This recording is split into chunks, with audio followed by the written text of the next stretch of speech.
Please stop what you're doing and listen. This is not a drill. What's the most resilient parasite? An idea.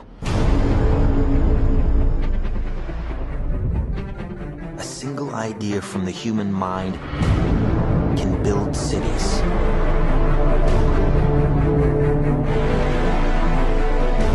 An idea can transform the world and rewrite all the rules. Which is why I have to steal it. He's hiding something and we need to find out what that is. We gotta break out of here. Give him the kick!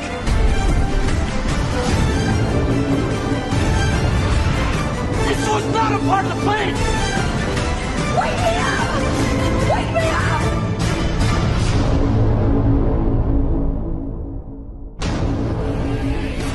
I know we have still not shattered that highest and hardest glass ceiling, but someday someone will, and hopefully sooner than we might think.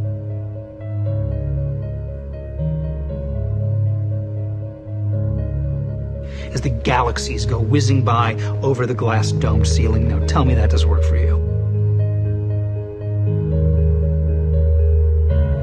If it's true, does it change how I live my life?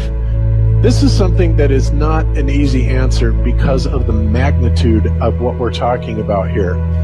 How it will change your life, first of all, when you understand it, is dramatic, to say the least. Will it change you from having to go to your job every day and the things that you typically do every day? No.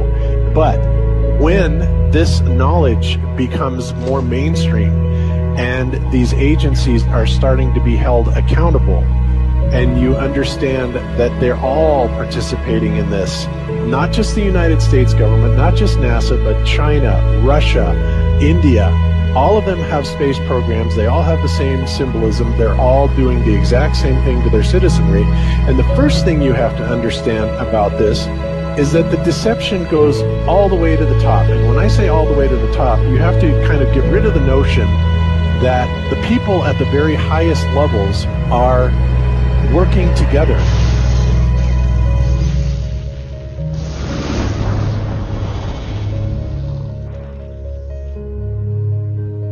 Why would they do this? Why are they trying to hide the fact that we are on an infinite plane or on a flat earth rather than a ball? Well, if you isolate people into the idea that they're on a blue marble that's in the middle of a universe that is really insignificant, and there's thousands or millions and billions of other worlds and possibly other civilizations, that makes most people think that we are insignificant and that we did actually come about as some sort of an accident. Now, when people believe that, their minds are much more malleable into being given the idea that there is no God, there is no creator. And because of that, that also gives the controllers this fertile soil to build other deceptions on.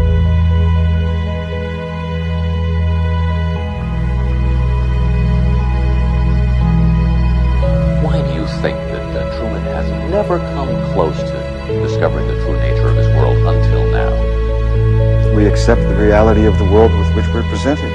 It's as simple as that. It's about total control, mental, physical, spiritual, every way, shape, form possible. You have to remember how big of a conspiracy this is. This isn't talking about just the JFK thing, or isn't talking about just 9/11. It's on an umbrella kind of system to where it is the biggest deception that there is. It actually exposes every other deception, and nothing else brings down the power of the elite, because it really exposes education, science, the economy, television, museums, universities. Think of all the things that have been fooled. I feel worse for the people that are out there building satellites, the people that are out there actually working for these space agencies, the people out there teaching in schools as professors, because they would all come to the conclusion eventually, once this gets out, that they've all been contributing to the lie. Why do you believe what you believe? Prove it. without using NASA or any other space agency, the government or military of any country in the world. Why would I say that? NASA has been proven to be liars time and time again. I could spend a whole weekend here showing you the lies of NASA. How many of you believe your government is 100% honest and can be trustworthy? And how many of you know the military answers to their government? Okay, so if those three sources are all proven liars, why would you trust them? Fool me once, right? Shame on you. Fool me twice, shame on me. I say, continue to believe pathological liars and you're an idiot. But that's what we've all done. And so, I look at these stuff, we've all seen the textbooks, we've all seen the videos and movies and all these things, and there's so much of it. Do you know what the budget NASA has? You know how much they get, how much money they get? Have you seen the movie Gravity? Okay. That's made for about $100 million, give or take. And if you saw the movie Gravity, that was pretty impressive. I saw it on IMAX, big screen, like, wow. I mean, I felt like I was with Sandra Bullock flying around in space, freaking out myself. Okay, this is what they're able to do with $100 million.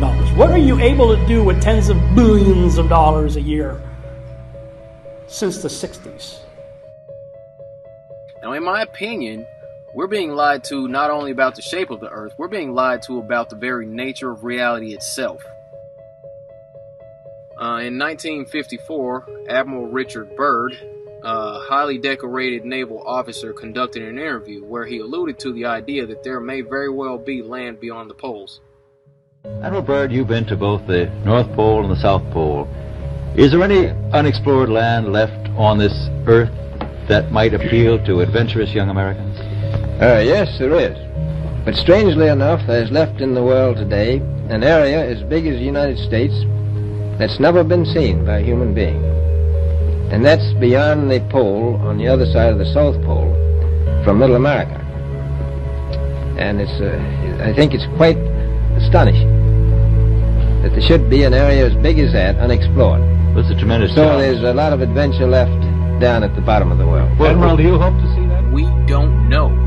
That's the big problem. We don't know where we are. Okay? That's what we're all trying to figure out here.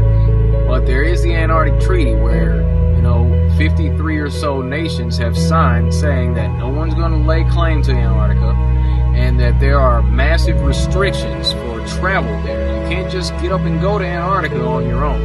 You have to have a tour guide with you, and there are only certain entry points, and there are limits on where you can go search. Personally, I think the unconquered South face is the only one worth scaling. It's a 20,000-foot sheer wall of ice, but that's never stopped me before.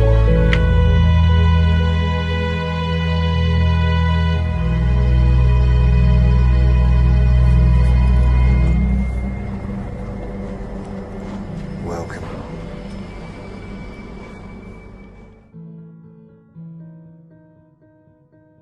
No, I just want to stand on top of the wall and piss off the edge of the world.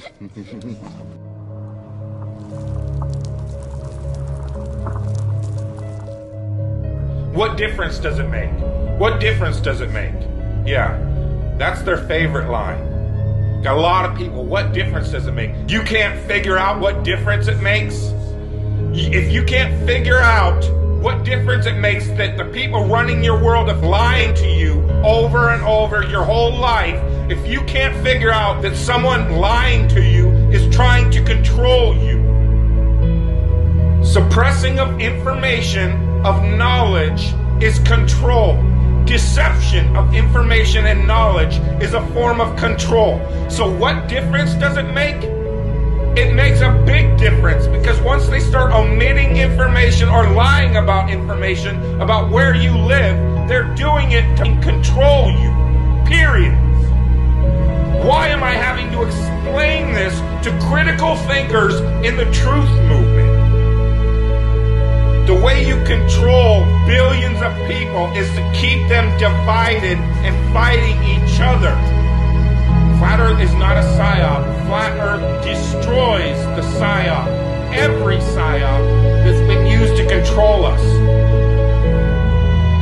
for as long as they've known about it. So this system has been in power and control for hundreds of years, ever since they convinced the rest of the world that they didn't know where they live. It created this fantastical scenario to make people feel insignificant and to follow those that appear to know better. Why is the flat earth so important? Because it shows the deception. And if everybody would just come together and demand answers, they would be in checkmate.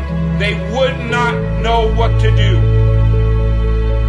Train up a child in the way that he should go, and when he is old, he will not depart from it. I believe that's why we have so many who are indoctrinated to still believe and fight so hard for the heliocentric model. The reason being is because we've been taught the globe model since before we had the ability to think for ourselves. Think about that. Before you could think for yourself, before you could form rational thought, you've been taught that you live on a spinning ball, although your five senses tell you something totally different. Our senses tell us that the earth is flat and stationary, that the sun and moon and the stars rotate above us just as we see, that they make their annual cycles in such a way that we can calculate days, months, and years of the passage of time, just like in Scripture. The earth in itself works like a well-designed timepiece, and we all know that any timepiece that we can think of has a designer. What if the lie is to hide the existence of that designer? What if they're lying to us about this because they're hiding God?